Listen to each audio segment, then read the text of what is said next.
आप लोगों का स्वागत है होम एजुकेशन चैनल पे। आज हम लोग पढ़ेंगे क्लास 10th का मैथमेटिक्स।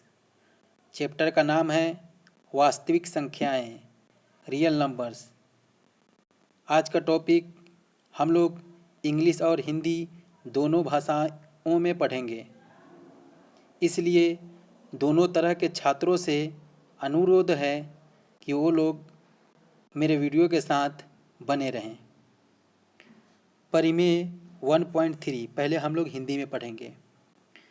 मान लीजिए p एक अभाज्य संख्या है। तो अभाज्य संख्या क्या है, मैं पहले आप लोगों को बता चुका हूँ कि वैसी संख्या जो एक से कटे और अपने आप से कटे, वैसी संख्या को अभाज्य संख्या कहते हैं। और ये दूसरी संख्या से न कटे। तो देखिए, जैसे हम आप लोगों को बताया था कि 1, 2, 3, 5 ये सब क्या है, अभाज्य संख्याएं हैं, प्राइम नंबर्स के उदाहरण हैं। अभाज्य संख्या को इंग्लिश में हम लोग प्राइम नंबर के नाम से जानते हैं। तो कह रहा है मान लीजिए p एक अभाज्य संख्या है यदि p a स्क्वायर को विभाजित करती है। ये मानना है आप लोगों को कि p एक अभाज्य संख्या है जो a स्क्वायर को विभाजित करती है, तो p a को भी विभाजित करेगी जहाँ a एक धनात्मक पूर्णांक है। तो हम लोगों को सिद्ध करना है कि p a को विभाजित करेगी। तो देखिए किस तरह हम लोग इसको सिद्ध करेंगे। उत्पत्ति क्या कर रहे हैं यहाँ पे, मान लीजिए a एक अभाज्य गुणनखंड निम्नलिखित रूप के हैं। तो हम क्या मान लिए, a को मान लिए कि p1 है, p2 है या p3 है, कोई एक संख्या है जहाँ p1 p2 pn अभाज्य संख्याएं हैं, परंतु आवश्यक रूप से भिन्न भिन्न नहीं है। ये भिन्न भिन्न नहीं है, ये जो है ऐसी संख्या है जो ये p1 या p2 या p3 के बराबर ही है। वही यहाँ पे बोला गया है कि जो भिन्न भिन्न नहीं है।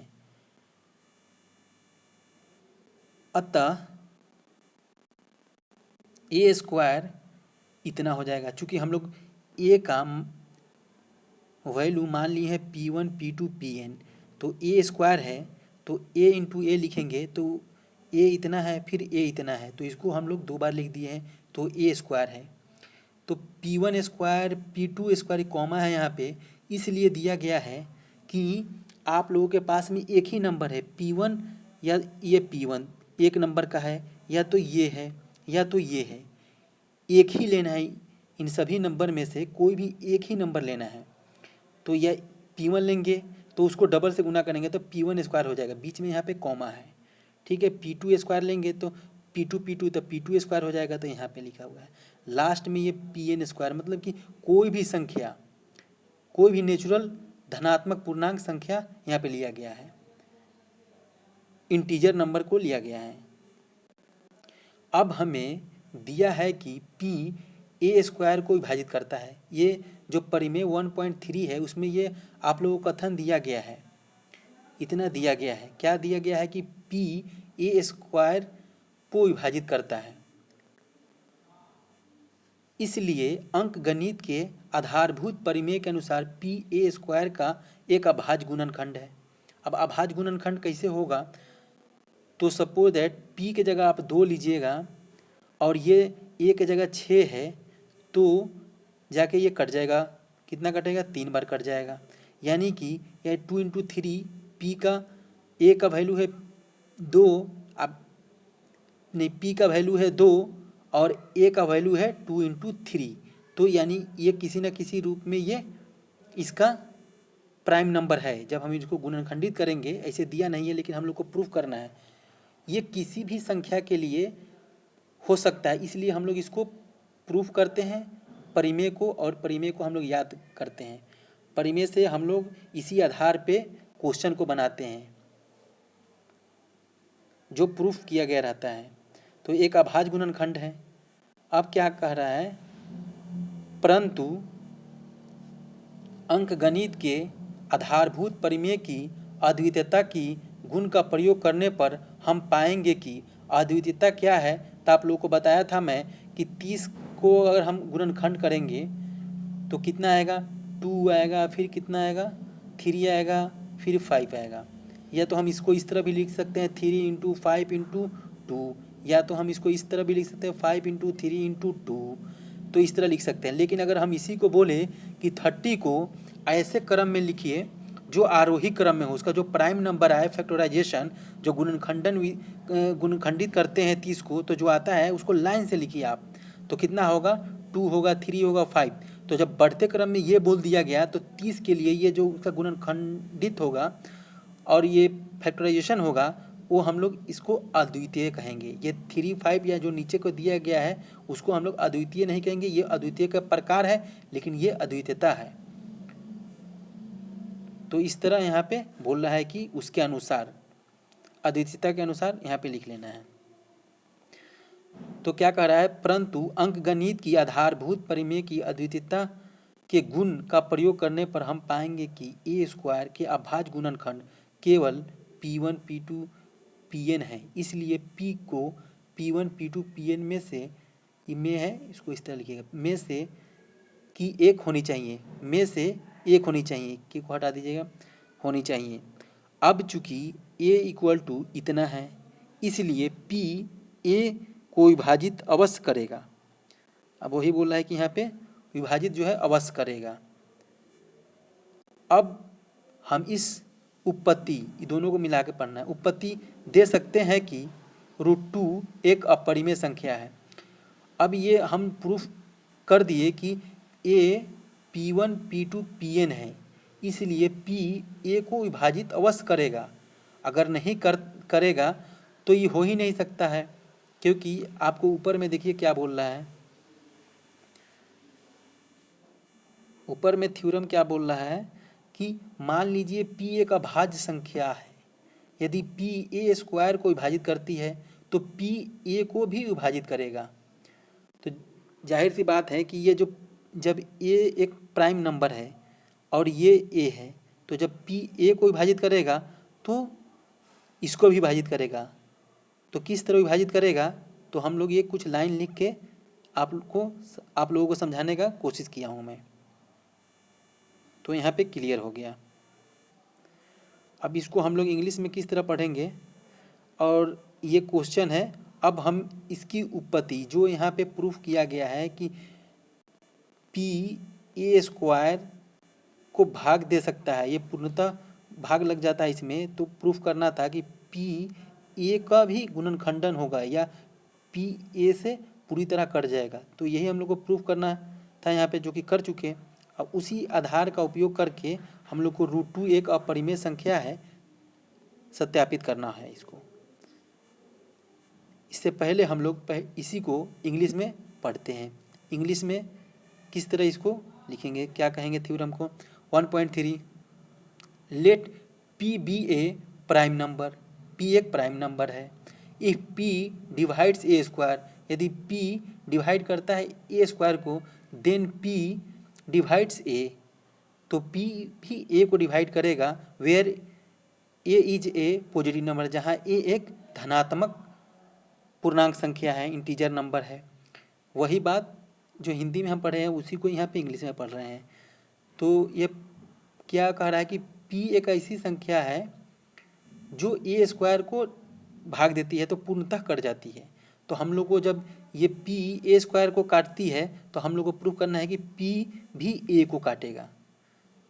यही प्रूफ करना है, P a स्क्वायर को पूर्णतः काट देती है या प्राइम फैक्टर के रूप में लिखने पे आता है, तो इसको भी आना चाहिए, यानी कि ये पूरी तरह से कटना चाहिए। ये सत्य है तो ये भी सत्य होगा। थ्योरम का कहने का तात्पर्य यही है। तो क्या करेंगे, इसके लिए प्रूफ करेंगे। लेट मान लेते हैं the prime factorisation of a be is a as follows.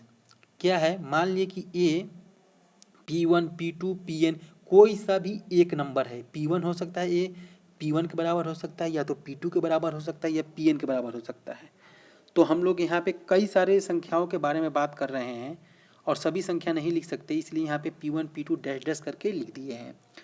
Where जहाँ P1 P2 Pn are primes not necessarily distinct, ठीक है, ये अलग नहीं है, डिस्टिंक्ट मतलब होता है अलग, ठीक है, या अनेसेसरली माने होता है आवश्यक, अब प्राइम्स मतलब कि अभाज्य संख्याएं, ठीक है।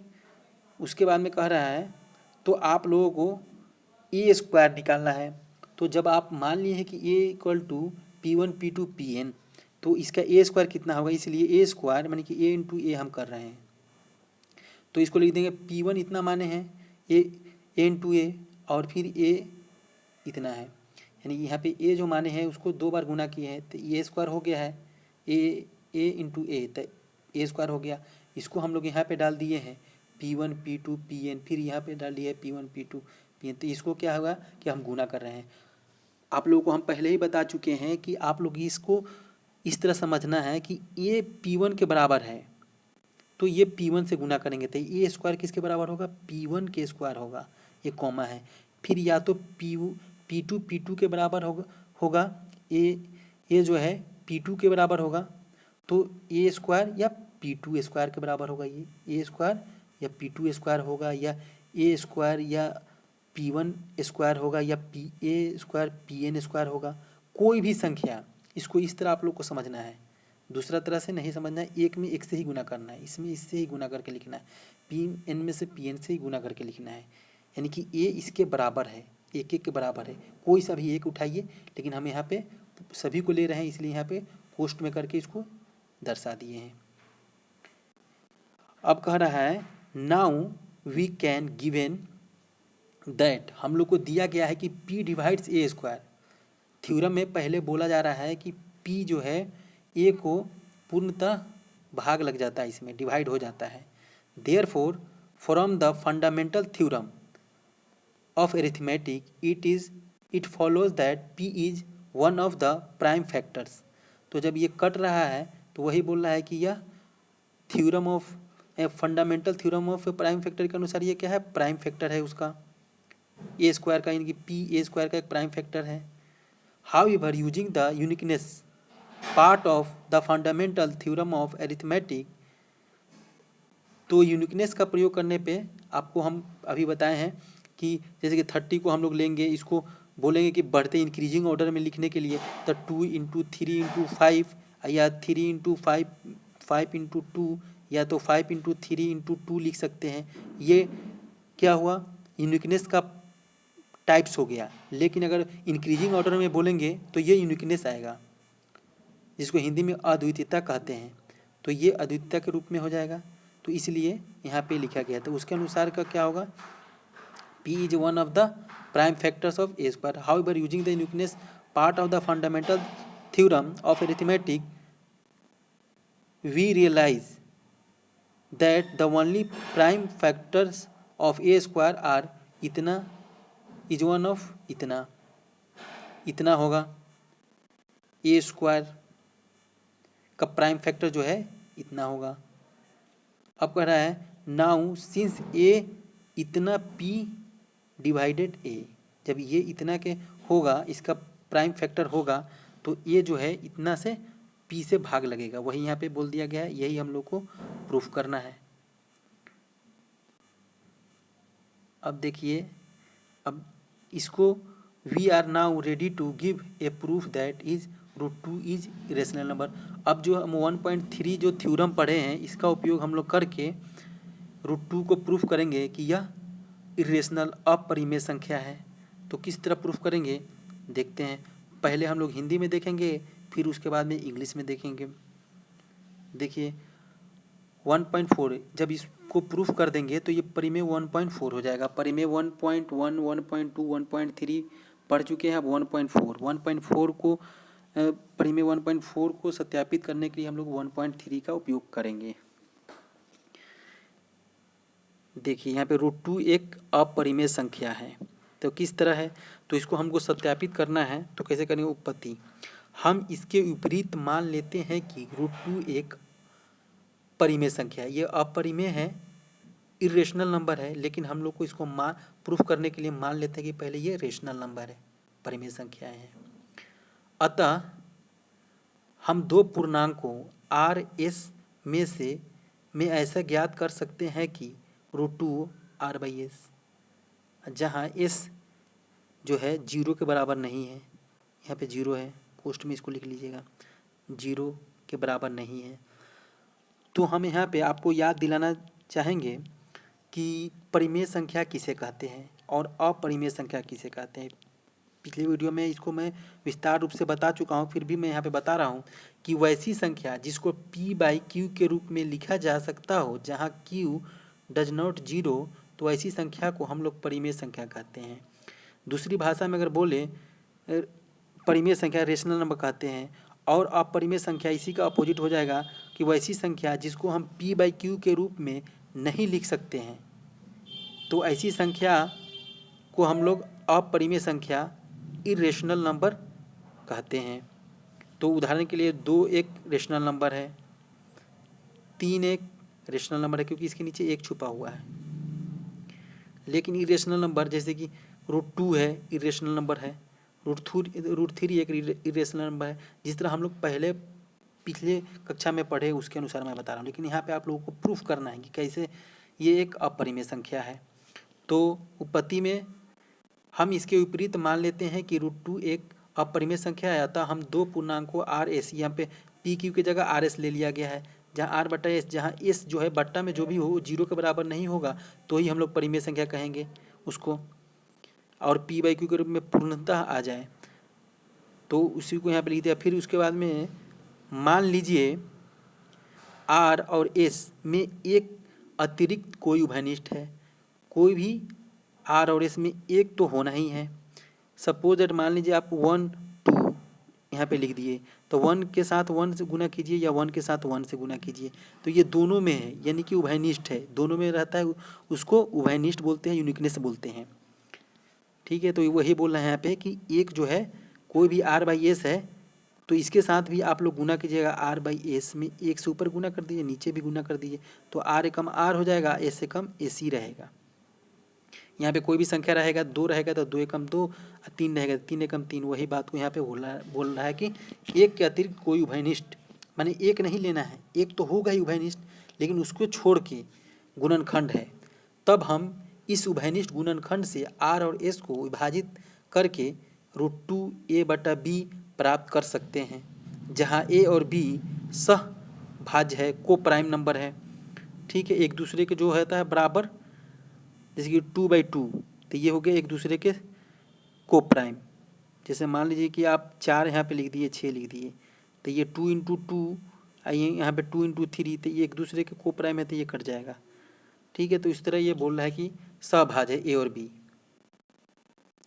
ठीक है, अब देखिए, अतः b√2 = a। अभी किस तरह हो रहा है, तो देखिए यहाँ पे ये जो है √2 है और ये a/b है, तो a को इधर ही रहने देना है। अब b चूँकि बट्टा में है या √2 के साथ यहाँ पे जाके गुना हो गया, तो पहले b लिख दिया गया यहाँ पे, अब फिर मल्टीप्लाई करके √2 लिख दिया गया। फिर उसके बाद दोनों पक्षों का वर्ग करने तथा पुनः व्यवस्थित करने पर हमें प्राप्त होता है। तो दोनों तरफ वर्ग करेंगे तो b√2 को वर्ग करेंगे और a का वर्ग करेंगे, तो कितना आएगा, इसको लिखेंगे b√2। अब b√2 फिर a² का a² हो जाएगा, तो b अब के पावर 1, b के पावर 1, तो b² हो गया ये। √2 है, √2 है, तो 2 √2 एक ही जाति का है, 2 2 या 3 3 रूट में रहेगा तो 1 निकल जाएगा बाहर, लेकिन जाति समान होना चाहिए। तो 2 जाति का है तो 2 यहाँ पे बाहर निकल जाएगा, तो वही लिख दिया गया है यहाँ पे 2b² और a², इसको लिख दिया गया है। अब क्या कह रहा है, अतः 2 जो है a² को विभाजित करता है, 2 क्या है, a² को विभाजित करता है। अब देखिए, इसलिए 2a² को विभाजित करता है, इसलिए परिमेय 1.3, अभी जो हम लोग 1.3 पढ़े हैं, तो उसके अनुसार क्या है कि 2 जब एक a² को विभाजित कर रहा है, जो 2a² को विभाजित कर रहा है, तो ये 2a को भी विभाजित करेगा। यही हम लोग अभी पढ़े हैं, पी करके मान के बनाए हुए थे। तो जब ये 1.3 के अनुसार जब ये 2a² एक दूसरे को विभाजित कर रहा है तो 2a को विभाजित करेगा। इस तथ्य के अनुसार क्या होगा, अतः हम a 2c मान लिए यहाँ पे, a जो है 2c मान लिए, लिखते हैं, जहाँ c कोई पूर्णांक है, कोई भी पूर्णांक है। a का मान प्रतिस्थापित करने पर हमें 2b² 4c² प्राप्त होता है। अब हम लोगों को यहाँ पे 2b² दिए हुआ है और a² दिए हुआ है, लेकिन हम यहाँ पे a के जगह 2c मान लिए, a जो है 2c के बराबर है, तो a के जगह a² है, यहाँ पे 2c लिखेंगे तो कितना होगा, 2c इंटू 2c करेंगे तो 4 और c² हो जाएगा। 2b² को 2b² को यहाँ पे लिख दिया गया है और ये a² का ये 2c माना गया है तो 2 बार गुना करेंगे तो ये आ जाएगा 4c², तो उसी को यहाँ पे लिख दिया गया है। अर्थात b² 2c²।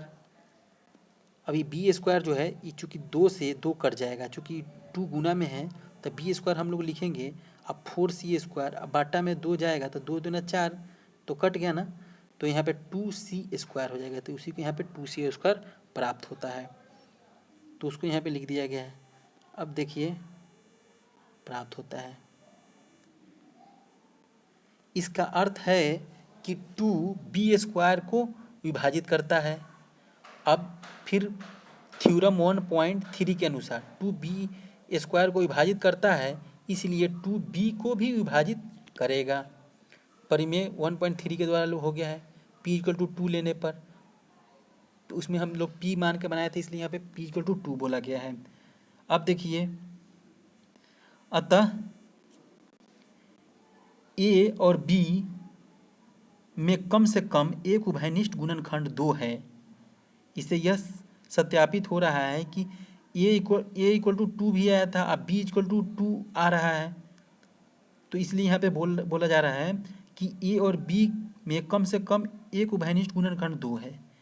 परंतु इससे इस तथ्य का विरोधाभास है प्राप्त होता है कि a और b में एक के अतिरिक्त कोई उभयनिष्ठ गुणनखंड नहीं है। ये हम लोग को डाउटफुल में ला के रख रहा है कि ये 2 नहीं है, इसके अतिरिक्त 1 है। तो इससे क्या प्रमाणित हो रहा है, यह विरोधाभास हमें इस कारण प्राप्त हुआ है क्योंकि हमने एक त्रुटिपूर्ण कल्पना कर लिया, गलती से हम लोग कल्पना कर लिए हैं कि √2 एक परिमेय संख्या है। अतः हम निष्कर्ष निकालते हैं कि √2, यहाँ पे √2 एक अपरिमेय संख्या है, एक अपरिमेय संख्या है, परिमेय नहीं। अब हम लोग इसी बात को इंग्लिश में पढ़ेंगे, तो हिंदी वाले विद्यार्थी भी देखें इसको और इंग्लिश वाले भी। थ्योरम 1.4 फिर कह रहा है √2 इज इरेशनल नंबर। इरेशनल मतलब होता है अपरिमेय संख्या, और रेशनल मतलब होता है परिमेय संख्या। तो अपरिमेय संख्या √2 है, लेकिन हम लोग को इसको प्रूफ करने के लिए परिमेय संख्या मान लेना है। Let us assume to contrary that is rational, यानी कि जो √2 जो है, यहाँ पे √2 लिखना भूल गए हैं, तो ये √2 क्या है, परिमेय संख्या मान लिए हैं। So we can find integers r और s। तो हम लोग जानते हैं परिभाषा के अनुसार, डिफिनीशन के अनुसार कि इरेशनल नंबर किसको कहते हैं। तो इरेशनल नंबर के अनुसार ये p/, रेशनल नंबर के अनुसार होगा p/q, p/q के रूप में होना चाहिए, जहाँ q डजंट 0। तो इसलिए हम लोग इसको मान लिए कि ये r/s, एक √2 एक r/s के रूप में है, जहाँ s जो है 0 के बराबर नहीं है। 0 आप लोग लिख दीजिएगा पोस्ट में, नहीं है। Suppose r and s have common factor other than a। 1 के अलावा कोई भी हम लोग ऐसा मान रहे हैं कि इसमें कॉमन फैक्टर है।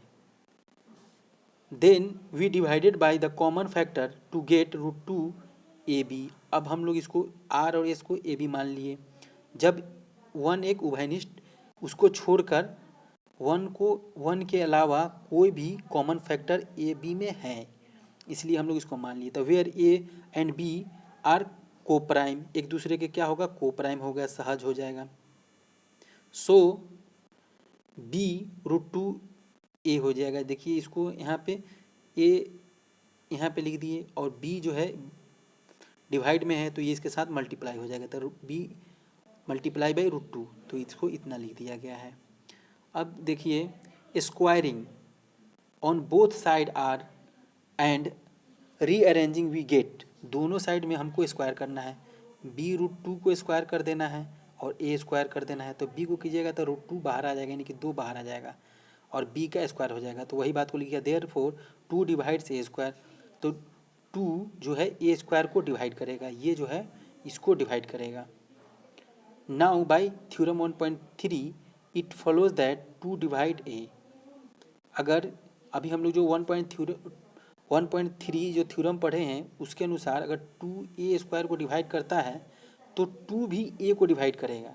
तो हम लोग इसको यहाँ पे लिख दिए उस थ्योरम के अनुसार जो अभी प्रूफ किए हैं, क्योंकि एक परिमेय दूसरे परिमेय या अदर संख्या को प्रूफ करने के लिए हम लोग उसका परिमेय का प्रयोग करते हैं, वो प्रूफ किया हुआ कथन रहता है परिमेय थ्योरम। तो ये 1.3 2 डिवाइड्स a हो गया। फिर उसी तरह so we can write it a equal to 2c, अब हमको ये 2c के रूप में मान लेना है। 2c जहाँ c कोई भी इंटीजर नंबर है, जो c जो है कोई भी नंबर है इंटीजर नंबर।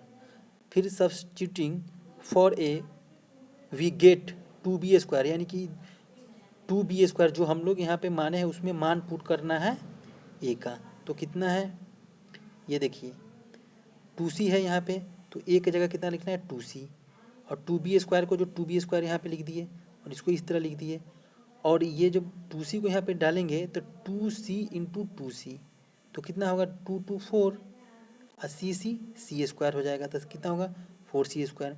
तो यहाँ पे अब देखिए हो गया 4c, तो ये 2 से 2 कट जाएगा, 2 दूनी 4, क्योंकि मल्टीप्लाई है, गुना है तो ही कटेगा, ऐड में नहीं कटता है, ध्यान रखिएगा। या तो हम इसको आसानी से निकालने के लिए आप लोग b स्क्वायर और 4c स्क्वायर बट्टा 2 फिर 2 2, तो लंबा ना हो इसलिए मैं शॉर्टकट में इसको लिख दिया हूँ यहाँ पे। तो कितना हो जाएगा 2c square b square 2c square. अब इसी बात को यहाँ पे बोला जाएगा कि b स्क्वायर और 2, यानी कि 2b स्क्वायर को क्या है डिवाइड कर रहा है। This means that 2 divides b square, b जो है 2 को डिवाइड कर रहा है, एंड सो 2 डिवाइड b, यह थ्योरम के अनुसार फिर आ गया। जैसे 2 है यहाँ पे b स्क्वायर है, ये इसको डिवाइड कर रहा है तो 2b को भी डिवाइड करेगा, वही बात वो कह रहा है जो 1.3 में पढ़े हैं उसके अनुसार यहाँ पे लिख दिए। अब कह रहा है therefore a and b have at least 2 as a common factor. अब ये 1 बोल रहा है, 1 को छोड़ के हम लोग को कॉमन फैक्टर मानना था, तो 1 के छोड़कर क्या यहाँ पे निकल रहा है 2 आ रहा है, जो दोनों में क्या है समान है, उभयनिष्ठ है, कॉमन फैक्टर है a और b के लिए। बट दिस कंट्राडिक्ट्स, इसमें क्या है विरोधाभास है, कंट्राडिक्ट्स मतलब विरोधाभास।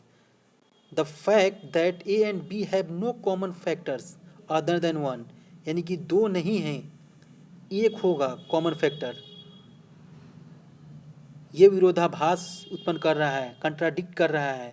हम लोग का जो माना हुआ था उसको यहाँ पे गलत साबित हो रहा है, हम लोग का जो माना हुआ था वो सही नहीं था। This contradiction has arisen because of our incorrect assumption, हम लोग गलती से मान लिए थे, दैट इज इरेशनल, क्या है वह अपरिमेय संख्या है, कौन √2, so we conclude that √2 is irrational number. तो हम लोग यहाँ पे क्या प्रूफ किए, हम लोग यही प्रूफ किए कि एक जो है उभयनिष्ठ संख्या है, लेकिन हम लोग उभयनिष्ठ को छोड़ के एक के अतिरिक्त हम लोग मान के चले हैं कि और कोई भी दूसरा इसका कॉमन फैक्टर होगा, उभयनिष्ठ संख्या होगा। लेकिन यहाँ पे 2 आया, लेकिन 2 जो आया हम लोग के जो विरोधाभास उत्पन्न कर रहा है, इस विरोधाभास या कंट्राडिक्शन की वजह से हम लोग इसको √2 को परिमेय संख्या नहीं कहेंगे, क्योंकि एक ही उभयनिष्ठ आएगा, एक ही जो है कॉमन फैक्टर आएगा दोनों के लिए, a और b के लिए, r और s के लिए, इसलिए √2 एक इरेशनल अपरिमेय संख्या है, परिमेय संख्या नहीं है। आज के लिए बस इतना ही। आप लोग इसी तरह मेरे वीडियो को देखते रहें, मेरे वीडियो को लाइक कीजिए, मेरे चैनल को सब्सक्राइब कीजिए, और मेरे वीडियो में जो भी आप लोगों को न समझ में आ रहा हो उसको कमेंट सेक्शन में लिख के बताइए, ताकि मैं आप लोगों के लिए और अच्छा से अच्छा वीडियो ला सकूं। Thank you.